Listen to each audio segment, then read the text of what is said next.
Fala aí, minha gente, como é que vocês estão? Eu trabalhei nessa terça-feira em Inter e Liverpool, mas eu assisti também em segunda tela ali o jogo do Barcelona, depois eu vi os melhores momentos do jogo também.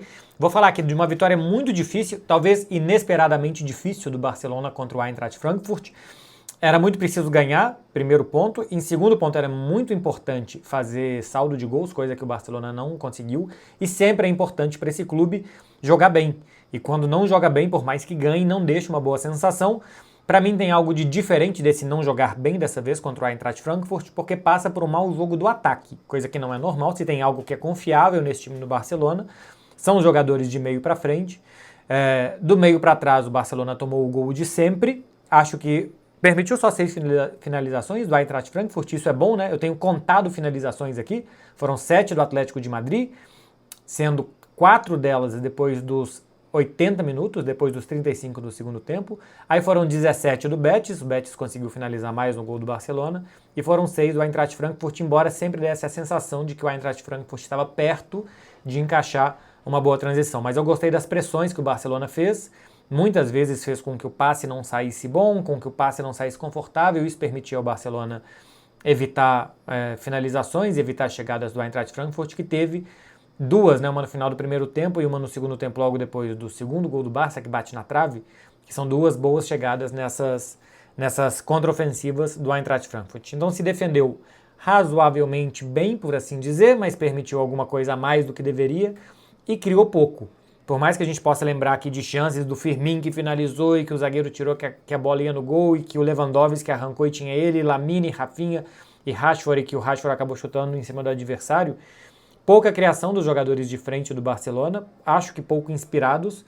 E o Eintracht Frankfurt acho que teve também uma boa tática e mudou o seu perfil de jogo, porque é um time normalmente de mais transições, de mais lá e se fechou muito contra o Barcelona. E uma noite especialmente pouco inspirada dos caras de frente do Barça. O que eu acho que aconteceu é o seguinte: o Eintracht Frankfurt se revezava entre marcar no chamado meio bloco, por assim dizer, né, que é o tatiquês que se usa, que nem vai morder lá em cima e nem se enfia dentro da grande área. Isso fazia com que o Barcelona tivesse algum espaço, mas muito curto, entre zagueiros e goleiro, linha de defesa e goleiro do Eintracht Frankfurt, que não dava para fazer muito lançamento. Quando fazia lançamento e a bola alcançava alguém do Barcelona, dava tempo da defesa se recompor e o Barça não conseguia criar muita coisa dali. Tinha que tudo ser um pouco mais rápido, como não era um bom dia dos caras de frente do Barcelona, e não conseguiam fazer as coisas tão rapidamente assim. E depois, quando o Barcelona já se posicionava no campo de ataque, o Eintracht Frankfurt não entrava dentro da sua área para se defender. Ele mais ou menos traçava a linha da grande área como um limite. Isso fazia com que o Barcelona tocasse na intermediária, mas que não conseguisse empurrar o adversário para dentro da sua área para que chegassem jogadores de segunda linha para finalizar. Então o Barcelona não conseguia basicamente entrar na área do adversário com perigo. Quando entrava já estava tudo muito congestionado, porque o Eintracht Frankfurt já estava com os jogadores do Barcelona encaminhados para um lugar meio sem saída ou bem bloqueados. Então não conseguiu levar a perigo assim. Para se vencer esse tipo de marcação, você precisa de uma circulação de bola muito rápida no meio campo. O mau jogo do Fermín López eu acho que impediu isso. No segundo tempo, tentou-se corrigir isso, né, colocando o Rashford e o Rafinha, que é um jogador mais elétrico, para circular a bola no meio. Mas esses jogos assim de espaços curtos, de o adversário está tentando sempre te bloquear, é jogo de Dani Olmo, só vai voltar no ano que vem. Mas era muito importante o perfil do jogo, mais do que Firmino e Rafinha, dessa movimentação intensa, que até ajuda, mas de um jogador de ler os espaços pequenos e fazer de um guardanapo um campo de futebol, um espaço muito grande, para achar passes para os seus companheiros. No segundo tempo até me surpreende quando entra o Frenkie de Jong e sai o Rafinha. Eu pensava, bom, Frenkie de Jong de 8, Pedri de 10. Ele coloca o Frenkie de Jong mais à frente, continua com Pedri na sua posição de começar a armar as jogadas do Barcelona, e o Frenkie de Jong tem algumas tentativas por ali, mas faltava exatamente essa fineza no passe para conseguir endereçar ele melhor. Eu não gosto de algo na escalação do Hans Flick, que é a entrada do Lewandowski no lugar do Ferran. O Ferran acabou de fazer 3 gols, tinha feito o gol contra o Atlético de Madrid, o Lewandowski vinha de um mau jogo contra o Atlético de Madrid, e ele opta, depois do Ferran 24 gols em 2 jogos, pelo Lewandowski no lugar do Ferran Torres. Também imagino que o Hans Flick tenha muita coisa para administrar dentro do seu elenco, inclusive administrar jogadores no banco de reservas. A gente está vendo com o Salah que não é fácil, não é todo jogador que tem o perfil do Mohamed Salah mas o Lewandowski certamente não vai gostar de ficar 2 jogos seguidos no banco de reservas, depois do mau jogo que fez contra o Atlético de Madrid. Tenta dar uma resposta, não deu essa resposta no jogo dessa terça-feira na Liga dos Campeões. Eu teria continuado com o Ferran, até porque é um atacante mais móvel e poderia mover mais essa defesa do Eintracht Frankfurt. No final das contas, o Hans Flick errou. Quem sou eu, né? Talvez seja mais importante para ele nesse momento administrar os caras do que colocar o atacante mais em forma no jogo contra o Eintracht Frankfurt. Barcelona acabou vencendo com os 2 gols do Koundé. Acho que é importante para o Koundé, que vinha muito mal e que faz uma má temporada, dar uma aliviada, fazer um bom jogo, fazer 2 gols da vitória, porque às vezes as crises se resolvem primeiro dentro de campo para depois o cara ter mais confiança, mas numa dessa, por mais que seja um jogador defensivo, fazer 2 gols pode ajudar a confiança do Koundé, que eu acho que está faltando, para ele voltar a jogar no nível excelente que ele estava na temporada passada, ofensivo e defensivo. Quem eu acho que foi muito mal defensivamente foi Pau Cubarsí, algumas jogadas muito ruins dos zagueiros do Barcelona. O gol do Eintracht Frankfurt, se alguém do Barça tem culpa, eu acho que é o João Garcia, está muito enfiado na linha do gol, vem a finalização um pouco mais cruzada, e se ele tivesse 1 ou 2 passos à frente, ele estaria mais perto para fechar o ângulo do atacante do time alemão, mas ainda acho que é uma jogada mais de mérito do adversário do que de demérito do Barcelona. Acho que o Pedri poderia ter feito uma falta tática, não fez. Enfim, é o gol de sempre. Pau Cubarsí fez de novo um mau jogo, não é uma boa temporada, a saída do Inigo Martínez é muito sentida pelo Pau Cubarsí. Acho que o Barcelona precisaria nesse momento de descansar até um pouco ele. Se o Christensen tiver condições de jogar 90 minutos, acho que deveria jogar contra o Osasuna. Seria muito importante a volta do Ronald Araújo, mas a gente está vendo que a coisa pinta mal do Araújo, né? Ele viajou nessa semana para Israel para fazer uma viagem espiritual, enfim, no momento ruim. Todo mundo apela para a fé, né? E aparentemente é isso que está fazendo o Ronald Araújo. Não sei o tanto que é futebolístico, o tanto que é problema pessoal, que não tem nada a ver com o que a gente simplesmente vê dentro de um terreno de jogo que tem acontecido com o zagueiro uruguaio. Mas hoje ele é carta fora do baralho.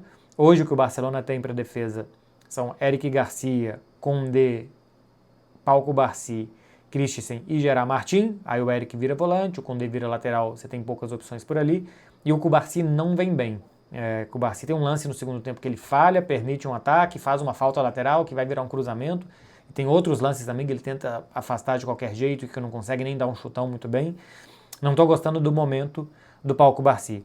Também não gosto, para ficar no que eu não gosto por aqui por um tempo, abrir um parênteses grande demais, da atitude do Lamine Yamal ser substituído, mostrando descontentamento. É uma substituição aos 44 do segundo tempo. Lamine, com 18 anos, tem que se entender que se troca um garoto de 18 anos, por mais que seja um grande jogador, um fenômeno, e por um outro jogador que tinha jogado bem em outro jogo, né, que também merece os minutinhos dele, o caso do Rony Bardghji. Eu tenho medo, às vezes, que se dê poder demais para o Lamine com idade de menos, que nunca pode sair, que sempre pode jogar e que, enfim, que às vezes pode se esforçar menos que os outros sem a bola. Eu acho que o que vai fazer... Tem muitos grandes jogadores. O que faz eles serem ainda melhores é o esforço. O esforço e a humildade. Eu acho que é muito importante continuar. Outra coisa é que você tem mentalidade vencedora, que não se gosta de sair, tudo isso é muito positivo, né? Essa raiva e essa ambição acho que movem muitos jogadores. Mas mostrar o descontentamento porque um garoto de 18 anos está sendo substituído, eu acho que é subir degraus cedo demais. Nem o Salah, a gente está vendo aí 3 jogos no banco, falando o que quer falar para sair, eu acho que está correto. Acho que é muito ruim o que fez o Salah e acho que o Lamine, numa proporção, evidentemente, tá, gente, bem diferente. Mas essa reação dele eu não gosto, é uma reação normal dele quando é substituído, e eu não gosto dessa reação do Lamine Yamal. Para mais ou menos finalizar por aqui, o Barcelona é o último da fila dos 10 pontos, porque tem um saldo de gols muito ruim. Teve aquela goleada contra o Olympiacos, mas tomou 3-0 do Chelsea. O Barcelona precisa, nas 2 últimas rodadas, vencer, é inegociável, e precisa contra Slavia Praga, sem o Lamine, que tomou o 3º cartão amarelo, e contra Copenhagen, fazer saldo de gols. O Barcelona precisa ganhar esses 2 jogos e construir muito saldo de gols. Eu acredito que mesmo que vença na 7ª rodada, já em janeiro, que não vai entrar na última rodada entre os 8. O Barcelona nesse momento é 14º, com times ainda para jogar nessa quarta-feira. Então eu imagino que se o Barcelona vencer os 2 jogos, ele ainda vai precisar de outros resultados para se classificar entre os 8 primeiros. E é muito importante estar entre os 8 primeiros. Pelo fator calendário, de não jogar 2 jogos a mais em fevereiro, mas pelo fator que você pode ser eliminado. Ano passado, o 9º colocado foi a Atalanta, jogou contra o Clube Brugge, que era o 24º, e caiu. Então acho que é sim muito importante se classificar para não correr risco de a Champions acabar cedo demais por um vacilo de primeira fase, porque perder do Chelsea é normal, perder do Paris Saint-Germain é normal, o que não pode ser normal é perder todos os jogos grandes que te apresentam a Liga dos Campeões. Empatar com o Clube Bruges não poderia ser, embora o Clube Bruges seja um time bastante chato, especialmente em casa. Enfim, acabou margem de erro. Tinha que ganhar do Eintracht Frankfurt e ganha. Acho que tem essa surpresa do Eintracht Frankfurt de se defender demais e de ser um jogo menos aberto e de transições que o Barcelona gostaria. E um jogo muito atípico que o ataque não vai bem. A partir daqui, final de semana o Osasuna. Depois acaba o ano de 2025 contra o Villarreal, um jogo que vai ser bastante difícil. E consertando a defesa, é preciso consertar a defesa, preciso permitir menos, como hoje tiveram, além do gol, 2 contra-ataques que vem uma finalização de fora da área. Isso precisa continuar sendo corrigido, a média de gols sofridas ainda é muito alta, e contar com um ataque mais inspirado. Eu me preocupo pouco, tá, com um ataque pouco inspirado, porque não é o normal. Coisas como o momento do Pau Cubarsí, a questão da atitude do Lamine Yamal e a escolha do Lewandowski pelo Ferran me preocupam mais do que o time só ter feito 2 gols no Eintracht Frankfurt. Porque eu sei que normalmente esse time vai jogar bem com seus atacantes, vai ser um time muito agressivo e que vai agredir bem os adversários. Questão defensiva e esses pontos individuais me preocupam mais. De um dia que é positivo, porque no final das contas o que era mais importante era ganhar. Então ganhou, é positivo com esses pequenos poréns. É isso, meu povo. Muito obrigado para você que chegou até aqui, hein? Faça favor de curtir aqui para ajudar, de deixar um like também. Até o próximo vídeo. Até a próxima análise por aqui. Tchau, tchau, gente.